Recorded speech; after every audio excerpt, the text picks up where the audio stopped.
Hello students, नमस्कार, सत श्री अकाल। स्वागत है आप सभी का आपके पसंदीदा channel magnet brains IIT JEE और नीट यानी जीत के चैनल पर। और मैं अभिषेक अग्रवाल, आपका जेईई केमिस्ट्री फैकल्टी, हाजिर हूं लेकर एक और धमाकेदार, एक और दमदार, एक और अमेजिंग सेशन लेके एटॉमिक स्ट्रक्चर का, जो कि क्लास 11th के जेईई एस्पिरेंट्स के लिए है। और एटॉमिक स्ट्रक्चर में आज जो हम डिस्कस करेंगे इस वीडियो के थ्रू, वो डिस्कस करेंगे एटॉमिक मॉडल्स के बारे में। यानी कि भैया यहां से जो कहानी शुरू हो गई है, ये कहानी शुरू हो गई है एटम के मॉडल्स के बारे में बताने से। क्योंकि पिछले वीडियो तक हमने ये जान लिया था कि एटम के अंदर जो पार्टिकल्स होते हैं, जिनको हम सब एटॉमिक पार्टिकल्स कहते हैं, जिनमें मेजर 3 पार्टिकल्स इलेक्ट्रॉन, प्रोटॉन और न्यूट्रॉन शामिल होते हैं, वो इलेक्ट्रॉन, प्रोटॉन और न्यूट्रॉन की खोज कैसे हुई, किसने की, और वो कहां पर, किस जगह पर हो सकते हैं, एक टेंटेटिव आइडिया उसका लगाया, जो हमने पिछले वीडियो में देखा था। बल्कि यह कहना चाहिए कि किसने, कि यह पता चल गया डिस्कवरी ऑफ सब एटॉमिक पार्टिकल्स में, और किस तरीके से हुई, क्या उनका नेचर है, यह पता चल गया। अब मुद्दा यह था साइंटिस्टों के सामने कि यार जब इतने सारे सब एटॉमिक पार्टिकल्स डिस्कवर हो चुके हैं, तो सवाल यह है कि यह एटम के अंदर रहते कहां होंगे, यह एटम के अंदर शामिल कहां होंगे। क्योंकि अगर किसी एटम का स्ट्रक्चर बताना है, और स्ट्रक्चर क्यों बताना है भाई, क्योंकि चैप्टर का नाम ही एटॉमिक स्ट्रक्चर है। चैप्टर के अंदर पूरे तरीके से एटम के स्ट्रक्चर, एटम के ढांचे की बात की गई है। तो जब एटम के स्ट्रक्चर की यहां पर बात करनी है, तो हमें यह चीज पता करनी है कि जो सब एटॉमिक पार्टिकल्स है, वो एक्चुअली एटम के अंदर कहां पर लोकेटेड है, कहां पर मौजूद है, किस जगह पर इन्वॉल्व रहते हैं। ये बातें हमें समझनी है। तो ये बातें साइंटिस्टों ने हमें समझाने की कोशिश करी, और हर साइंटिस्ट ने अपनी अपनी थ्योरी से, अपने अपने एक्सपेरिमेंट से एटम्स के डिफरेंट मॉडल्स लाते गए। और जैसा कि हमें पता है कि जब वो डिफरेंट मॉडल्स लाते गए, तो सबसे पहला दुनिया की नजर किस पर थी, दुनिया की निगाहें सबसे पहले कौन सा साइंटिस्ट होगा जिसने सबसे पहले सब एटॉमिक पार्टिकल डिस्कवर किया, उस पर होगी। सबसे पहला सब एटॉमिक पार्टिकल यानी कि इलेक्ट्रॉन किसने डिस्कवर किया, जे टॉमसन। तो पहला सबसे पहले जो दुनिया की नजर होगी, जो दुनिया की उम्मीदें होगी, जो दुनिया की एक्सपेक्टेशन होगी, वो किस साइंटिस्ट से होगी, वो साहब अपने टॉमसन साहब से होगी। क्या ये वो इंसान है जिन्होंने शायद एटम को अंदर से देखा है, क्योंकि ये वो इंसान है जिन्होंने एटम के अंदर जो सब एटॉमिक पार्टिकल इलेक्ट्रॉन, पहला सब एटॉमिक पार्टिकल इलेक्ट्रॉन की खोज कर निकाली थी।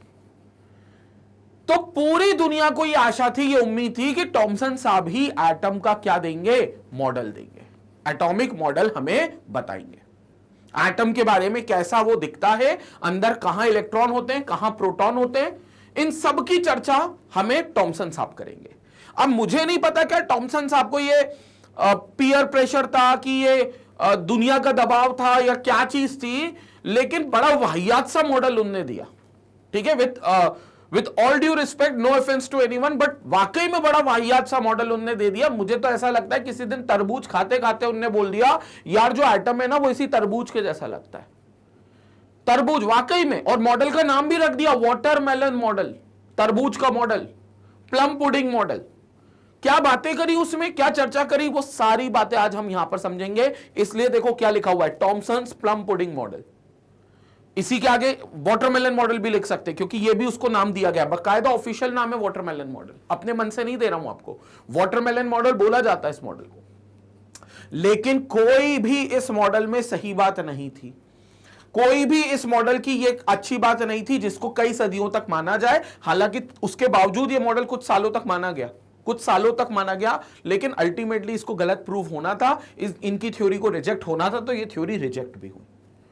अब क्या ये मॉडल था, क्या उन्हें बताया था, क्यों वो रिजेक्ट हुई, क्या उसके ड्रॉबैक्स थे, ये सारी चर्चा आज हम अपने इस वीडियो में करेंगे, जिसको बोलेंगे एटॉमिक मॉडल्स। आज सारी चर्चा इस वीडियो में अपन करेंगे। तो शुरुआत करते हैं, लेकिन उससे पहले जान लेते हैं कि मैग्नेट ब्रेन्स के आईआईटी जेईई मॉड्यूल में आपको क्या क्या चीजें प्रोवाइड कराई जा रही है। तो आपको जैसे मैग्नेट ब्रेन्स के आईआईटी जेईई और नीट के चैनल पर आपको पता है, यहां पर आपको थ्योरी के इन डेप्थ एनालिसिस, जिन वीडियोस में होती है, वो वीडियोस आपके सामने रखे जाते हैं। हर एक थ्योरी का एक डिटेल्ड एनालिसिस किया जाता है, हर एक थ्योरी को डिटेल्ड एक्सप्लेनेशन आपको दिया जाता है। और उसके बाद जैसा कि अल्टीमेटली आईआईटी में आपको थ्योरी पास नहीं कराएगी, अल्टीमेटली उस थ्योरी पर बेस्ड क्वेश्चंस आपको क्रैक करेंगे, मतलब उसको आपको क्रैक करना होगा, तब जाकर आप आईआईटी क्रैक कर पाओगे। तो उसके लिए आपको क्वेश्चन की प्रैक्टिस भी आईआईटी जेईई के प्लेटफॉर्म पर मिलती है। उसके रूप में आपको डीपीपी मिलती है, उस फॉर्म में आपको डीपीपी मिलती है जहां पर हर टॉपिक से जुड़े हुए 15 से 20 सवाल होते हैं जिनको पहले आपको सॉल्व करना होता है। बट अगर आपको नहीं बने तो फिर भाई साहब वीडियो सॉल्यूशंस आप उसका रेफर करें जो हमने बनाए, वहां पर आपको सारे डाउट, सारे फॉर्मूले, सारी चीजें पर्टिकुलर क्वेश्चंस के लिए बिल्कुल क्लियर होंगी। उसके बाद भी नहीं रुकेंगे, उसके बाद हम लोग एमसीक्यू मोस्ट इंपॉर्टेंट क्वेश्चंस की सीरीज लाएंगे जिसमें लगभग 400 से 500 क्वेश्चंस होंगे। उसके बाद हम प्रीवियस ईयर क्वेश्चन की सीरीज लाएंगे जिसमें आईटी में पिछले 35-40 सालों में जो क्वेश्चन पूछे गए उस चैप्टर से वो पूरे चैप्टर के क्वेश्चन हम एक साथ करेंगे। उसके अलावा आपके पास डाउट क्लियरिंग सेशंस होंगे हर हफ्ते, वीकली टेस्ट पेपर होगा आपका। यहां पर छोटे मोटे सेशंस जैसे नोटिफिकेशन सेशंस, मोटिवेशनल सेशंस, आपको कोई प्रॉब्लम आ रही है या कोई आउट ऑफ द बॉक्स चीज आपको नहीं आती है उसके सेशंस, और यहां पर ऑनलाइन टेस्ट सीरीज आपको मिलेगी। और ये सब दो चीजों पर, दो प्लेटफॉर्म्स पर अवेलेबल है, एक मैग्नेट ब्रेन्स का यूट्यूब चैनल और एक मैग्नेट ब्रेन्स की वेबसाइट magnetbrains.com। और मैं आपको कहूंगा मैग्नेट ब्रेन्स की वेबसाइट पर आप जाओ क्योंकि वहां पर आपको और बहुत सारी चीजें जो एक्सप्लोर करने को मिलेंगी, क्योंकि जैसे टेस्ट सीरीज वो यूट्यूब पर नहीं हो सकती, तो टेस्ट सीरीज जो होगी वो आपको वेबसाइट पर मिलेगी। तो आप वेबसाइट पर जाएंगे magnetbrains.com, आपको सारी चीजें वहां पर अवेलेबल होंगी। क्लियर हो गया? चलो बहुत बढ़िया, तो स्टार्ट करते हैं भाई आगे। स्टार्ट करते हैं थॉमसन्स एटॉमिक मॉडल को लेकर। थॉमसन का जो वाटरमेलन मॉडल था, जो प्लम पुडिंग मॉडल था, उसको समझने की कोशिश करते हैं कि थॉमसन साहब ने इस मॉडल में हमें क्या समझाया था। थॉमसन साहब के मॉडल में एक अच्छी बात थी, उन्होंने पूरी कोशिश करी arrangement of electrons and protons inside an atom बताने की, यानी कि how electrons and protons are arranged inside an atom. और असली मुद्दा यही था, एक्चुअल में असली मुद्दा यही था, क्योंकि देखो एटम गोल होता है, स्फेरिकल होता है, ये बात तो डाल्टन साहब ने बोल दी थी। हालांकि उसके बाद न्यूक्लियर फिजन हुआ, एटम कैन नॉट बी सब डिवाइडेड इनटू अदर पार्ट्स, ये बात गलत साबित हुई उसी मॉडल की, डाल्टन एटॉमिक मॉडल की। और एटम को फोड़कर देखा गया तो उसके अंदर फोड़कर मतलब ऐसा नहीं कि कोई नारियल था, अपन ने फटाक से उसको फोड़ दिया तो अंदर से जो पानी निकल गया पी कर नारियल खा गए, ऐसा नहीं। एटम को मतलब जब प्रॉपर एक्सपेरिमेंट किया गया तो उसमें पता चला कि एटम के अंदर कुछ सब एटॉमिक पार्टिकल्स होते हैं, और बड़ी अर्ली स्टेज में तो सिर्फ दो ही पार्टिकल समझ में आए थे, that was electron and proton. Neutron तो अपन डिस्कस कर चुके हैं, डिस्कवरी ऑफ न्यूट्रॉन में, कि सबसे लास्ट में, सबसे आखिर में डिस्कवर्ड हुआ था। मतलब न्यूट्रॉन की खोज तो सबसे आखिरी में हुई थी। पहले कौन डिस्कवर्ड हो गया था? एक इलेक्ट्रॉन और एक प्रोटॉन, ये दो चीजें सबसे पहले डिस्कवर्ड हो गई थी। अब ध्यान से सुनेंगे जो मैं समझाना चाह रहा हूं आपको। तो पूरे साइंटिस्ट के दिमाग में सिर्फ एक ही बात थी, जब एटॉमिक मॉडल्स की हम बात करते हैं, तो चाहे वो थॉमसन हो, चाहे इसके बाद हम रदरफोर्ड पढ़ेंगे, उसके बाद हम नील बोहर पढ़ेंगे, उसके बाद हम क्वांटम मैकेनिकल मॉडल पढ़ेंगे, अभी बहुत सारे मॉडल हम पढ़ेंगे। ये तो पहला मॉडल है जिससे हम शुरुआत कर रहे हैं, ठीक है। और पहला क्यों है? क्योंकि पहले साइंटिस्ट जिनसे उम्मीद थी हम उन्हीं के पास जाएंगे, क्योंकि पहला सब एटॉमिक पार्टिकल थॉमसन साहब ने निकाला, तो अपन थॉमसन साहब के पास गए। तो ये जो जितने भी साइंटिस्ट थे जिन्होंने एटॉमिक मॉडल दिया, उनके मन में बस एक ही बात थी कि कैसे भी इस सब एटॉमिक पार्टिकल्स की लोकेशन को निकाल लिया जाए, कैसे भी ये पता कर लिया जाए कि ये सारे एटम्स जो हैं, ये सारे जो सब एटॉमिक पार्टिकल्स है, सॉरी, ये जो सारे सब एटॉमिक पार्टिकल्स है, ये एटम के अंदर कहां रहते हैं और इनका क्या अरेंजमेंट है एटम के अंदर। क्योंकि अगर वो पता चल गया तो आपको एटम का स्ट्रक्चर बड़ी आसानी से मिल जाएगा। तो थॉमसन ने भी वही कोशिश करी, and Thomson made an attempt after the discovery of electron and proton to find out their arrangement inside an atom.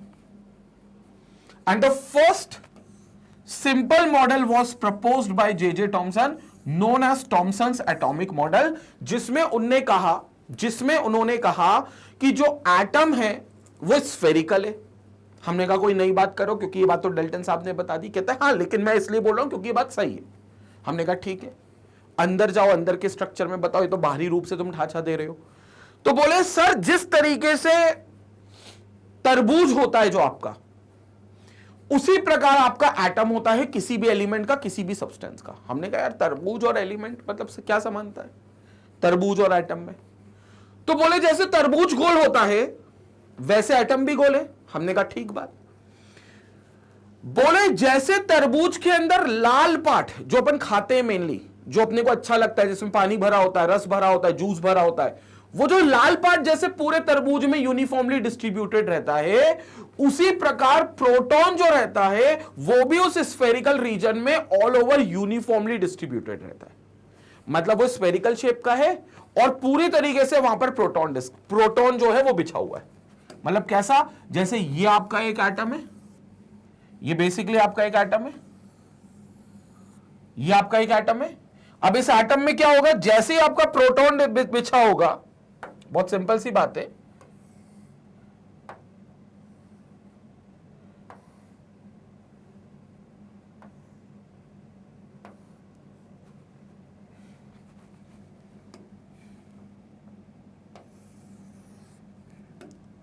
दो मिनट देना बस मेरे को, मैं शेप देख लूं। ओके,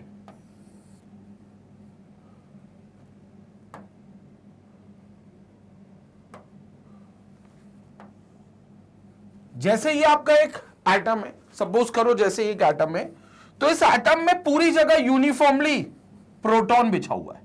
मतलब यहां पर, यहां पर, यहां पर, यहां पर, यहां पर, पूरी जगह पर कौन है, यूनिफॉर्मली प्रोटॉन डिस्ट्रीब्यूटेड है। तो this is proton distributed uniformly, proton distributed uniformly all over the sphere, all over the sphere।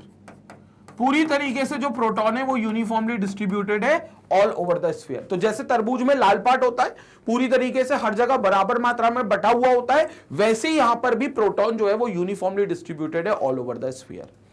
और जैसे तरबूज में जो काले बीज गड़े होते हैं उस लाल पार्ट के बीच में, उसी प्रकार जो नेगेटिव चार्ज पार्टिकल इलेक्ट्रॉन है वो भी इस प्रोटॉन के ऊपर यूनिफॉर्मली गड़ा हुआ है, एम्बेडेड है।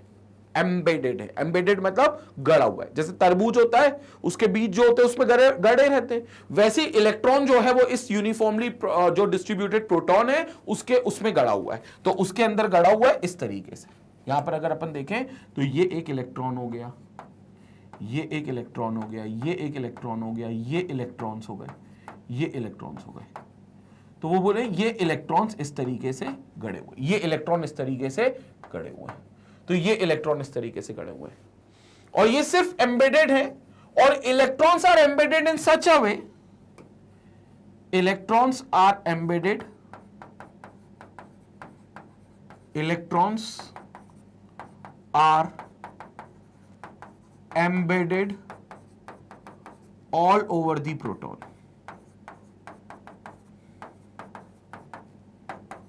all over the proton. So this electrons are embedded all over the proton and they are embedded in such a way, ये जो इलेक्ट्रॉन्स है ये इस तरीके से इस कदर एम्बेडेड है कि ये पॉजिटिवली चार्ज जो प्रोटॉन है उसको नलीफाई कर रहे हैं, यानी कि उसको कैंसिल आउट कर रहे हैं। In all the total atom पर जो चार्ज होगा वो शून्य हो जाएगा, मतलब टोटल एटम पर जो नेट चार्ज होगा वो जीरो हो जाएगा। तो इलेक्ट्रॉन्स और protons are distributed in such a way that atom is electrically neutral. It means protons and electrons are nullifying each other और they are cancelling each other. तो ये चीज बड़ी इंपॉर्टेंट है, इसलिए हमने दोनों शब्दों में यूनिफॉर्म वर्ड का जिक्र किया। सो ये बात बहुत इंपॉर्टेंट है, और ये बात हम आज तक मानते हैं कि इलेक्ट्रॉन्स और प्रोटॉन्स जो होते हैं वो एक दूसरे को हमेशा कैंसिल आउट करते हैं। और एटम इलेक्ट्रिकली न्यूट्रल होगा आइसोलेशन में, मतलब जब आप आइसोलेशन में जाओगे, जब उसमें कोई भी केमिकल रिएक्शन में उसको इन्वॉल्व नहीं करोगे, जब भी कोई उसकी रिएक्शन देखने को नहीं मिलेगी, तो आइसोलेशन में जब आप जाओगे तो उसके अंदर आपको यहां पर इलेक्ट्रॉन्स और प्रोटॉन्स इलेक्ट्रिकली न्यूट्रल वहां पर मिलेंगे, मतलब इलेक्ट्रॉन और प्रोटॉन एक दूसरे को कैंसिल करेंगे and the whole atom will remain electrically neutral. तो अगर मैं बोलूं कि थॉमसन मॉडल में से हमने कौन सी एक बात है जो आज तक मानी है, तो वो यही बात है कि इलेक्ट्रॉन्स और प्रोटॉन्स एक दूसरे को कैंसिल करते हैं। हाँ, बट एटम का स्ट्रक्चर ऐसा नहीं दिखता है, but this was the thing which was proposed by J Thomson, और कई सालों तक इनकी ये बात मानी गई जस्ट बिकॉज कि थॉमसन भगवान था भाई उस समय का। थॉमसन को लगता था दुनिया को क्या थॉमसन जो बोल रहा है सही बोल रहा है, क्योंकि पहला सब एटॉमिक पार्टिकल निकाला था। समझ में आ रही बात? हालांकि कई चीजें इसमें गलत साबित हुई जो बाद में रदरफोर्ड के मॉडल से क्लियर हुआ, और बाद में थॉमसन मॉडल को रिजेक्ट कर दिया गया, इस मॉडल को खारिज कर दिया गया। ठीक है, but electrons and protons are distributed in such a way, ये भी लिख देते हैं, electrons and protons are distributed in such a way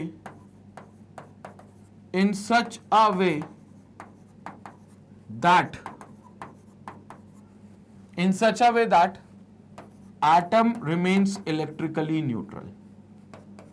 Atom remains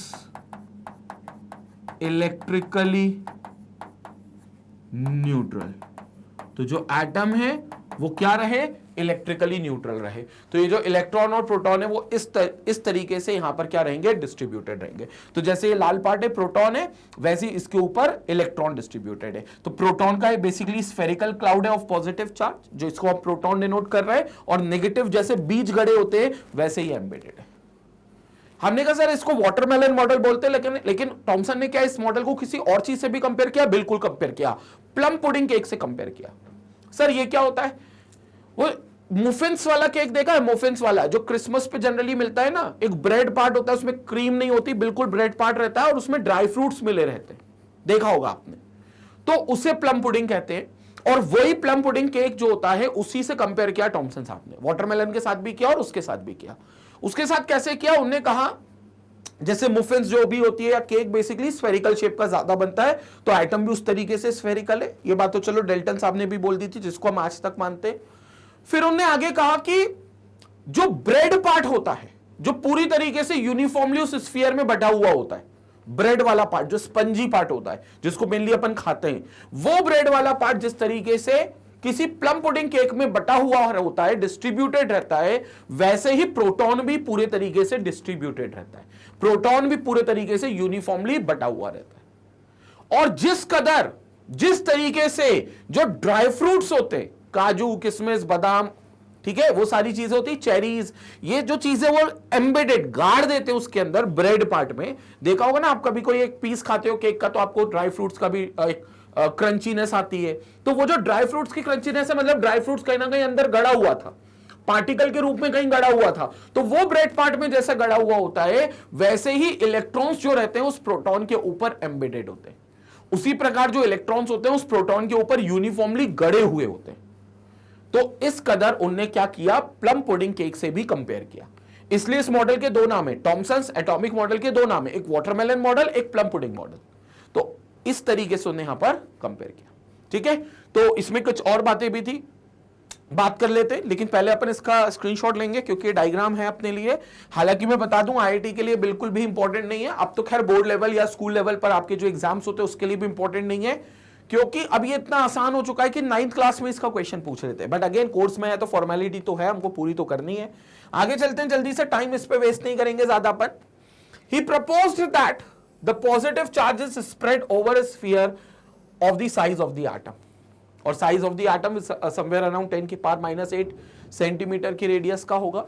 तो ऑल ओवर दिस रेडियस, इसके उस पर अगर आप पूरा एक वॉल्यूम बनाओगे तो उस वॉल्यूम पर पूरी तरीके से पॉजिटिव चार्ज जो रहेगा वो डिस्ट्रीब्यूटेड रहेगा.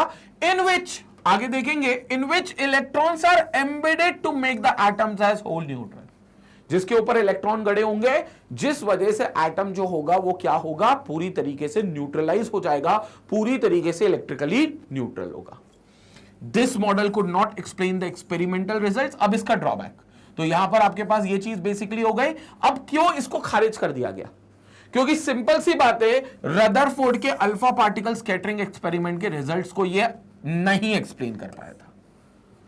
रदरफोर्ड ने पूछा, रदरफोर्ड उस समय के साइंटिस्ट थे, उन्होंने बोला यार बोहर बहुत, ये जो टॉमसन है बहुत कूद रहा है यार, जरा इसको बुलाओ जाओ. मतलब ठीक है, माना तुमने पहला सब एटॉमिक पार्टिकल निकाला है, तुमने इलेक्ट्रॉन की खोज करी है, तुमने इलेक्ट्रॉन का चार्ज बताया है, तुमने इलेक्ट्रॉन का मास बताया, तुमने इलेक्ट्रॉन का E/m रेशियो बताया, सारी बातें तुम्हारी मानी, लेकिन इसका मतलब ये थोड़ी ना कि तुम हमेशा सही हो जाओगे, भगवान थोड़ी ना हो यार, तुम भी गलत हो सकते हो. तो रदरफोर्ड ने कहा टॉमसन को जरा बात कराओ, मेरे से आमना सामना कराओ. और रदरफोर्ड ने सिंपल सवाल किया कि मैंने एक अल्फा रे स्कैटरिंग एक्सपेरिमेंट किया है, जिसको अपन अभी आगे पढ़ने वाले हैं. तो उस स्कैटरिंग एक्सपेरिमेंट में अल्फा रे एटम से पास होने पर डेविएट हो गई, मतलब उसको जब एटम के अंदर से पास कराया तो वो क्या हो गई, डेविएट हो गई.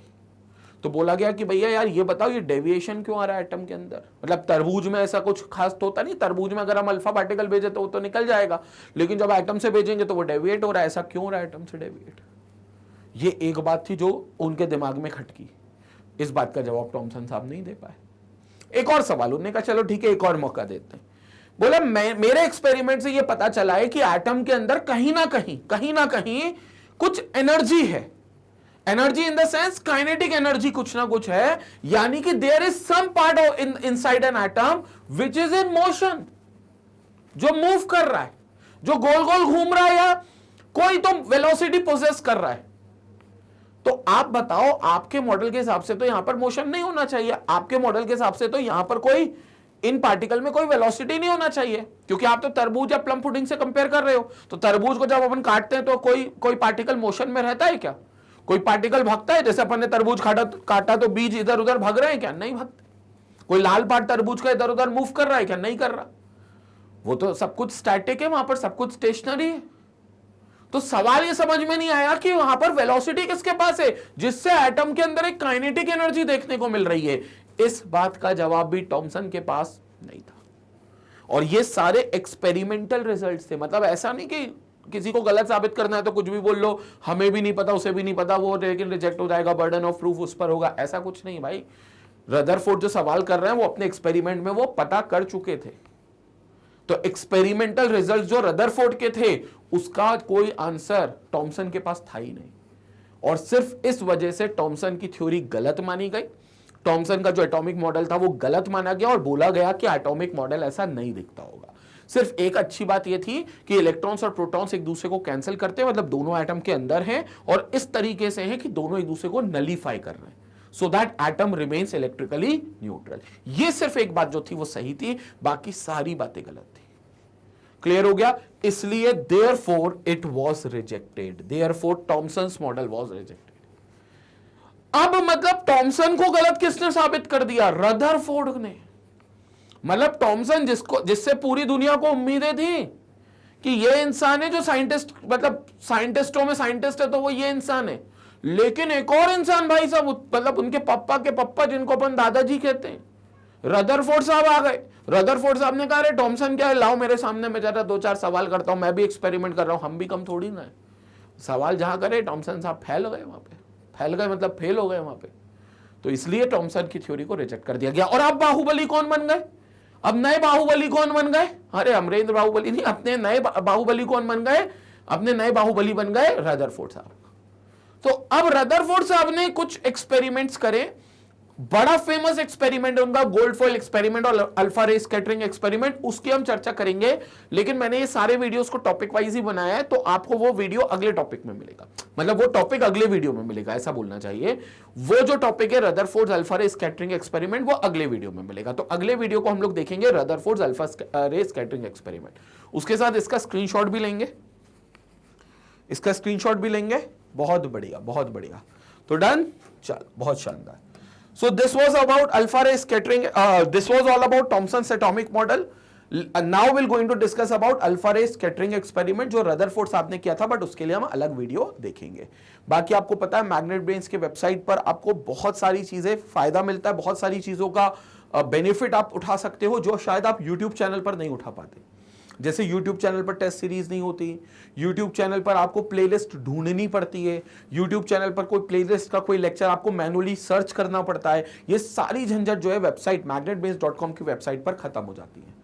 फिर चाहे आप सीबीएसई की तैयारी कर रहे हो, अगर आप जूनियर क्लास में, आपका कोई रिलेटिव जूनियर क्लास में जो एनटीएससी ओलंपियाड की तैयारी कर रहा है, आप या कोई भी relative CUET, IIT, JEE, NEET की तैयारी कर रहा है, कोई board specific UP Bihar board के लिए पढ़ाई कर रहा है, या कोई competitive exam banking and insurance, RRB, SSC, UPSC, JAIIB और कैब की अगर तैयारी कर रहा है, तो सिंपल तरीका है कि आप सारी चीजें, पूरा कोर्स इसका वेबसाइट पर देख सकते हो, जहां आपको कोई सब्सक्रिप्शन बाय नहीं करना, कोई कूपन कोड नहीं लगाना, क्योंकि वहां पर सारे लेक्चर्स जो है वो 100% एक्सक्लूसिवली फ्री हैं और इन सभी कोर्सेज के फ्री हैं और ये सारे कोर्सेज वेबसाइट पर ऑलरेडी अवेलेबल हैं। तो आपको बस जाना है, आपको वेबसाइट पर जाना है और वेबसाइट पर जाकर इन सारे लेक्चर्स को देखना है, इन सारे लेक्चर्स को सिर्फ देखना है। और सारे लेक्चर्स जो हैं वो लैपटॉप से, डेस्कटॉप से, टैबलेट से, मोबाइल से, किसी भी इलेक्ट्रॉनिक डिवाइस से आप उनको एक्सेस कर सकते हो, बड़ी आसानी से आप उनको देख सकते हो। तो ये सारी चीजें आपको मिल जाती हैं।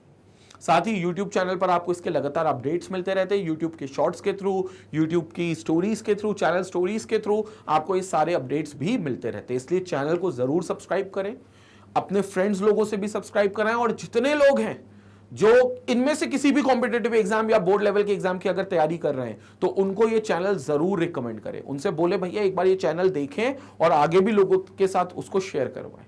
इसी तरीके से मैग्नेट ब्रेन्स को अपना प्यार और सपोर्ट देते रहें। Stay tuned, stay connected. Thank you.